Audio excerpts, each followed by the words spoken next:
Some of the things we do now with our devices are things that only a few years ago we would have found odd or disturbing, but they've quickly come to seem familiar, just how we do things. I think we're setting ourselves up for trouble. Trouble certainly in how we relate to each other, but also trouble in how we relate to ourselves, in our capacity for self-reflection.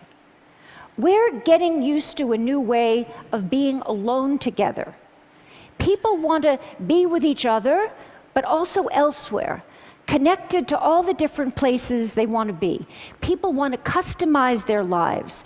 They want to go in and out of all the places they are, because the thing that matters most to them is control over where they put their attention. So you want to go to that board meeting, but you only want to pay attention to the bits that interest you.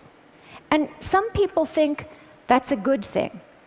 But you can end up hiding from each other, even as we're all constantly connected to each other. Across the generations, I see that people can't get enough of each other, if and only if they can have each other at a distance in amounts they can control. I call it the Goldilocks effect. Not too close, not too far, just right.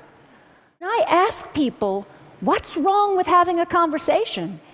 People say, I'll tell you what's wrong with having a conversation. It takes place in real time, and you can't control what you're going to say. So that's the bottom line. All of these things let us present the self as we want to be. We get to edit, and that means we get to delete. And that means we get to retouch the face, the voice, the flesh, the body. Not too little, not too much, just right. Technology appeals to us most where we are most vulnerable. And we are vulnerable. We're lonely, but we're afraid of intimacy. Constant connection is changing the way people think of themselves. It's shaping a new way of being. The best way to describe it is, I share, therefore I am.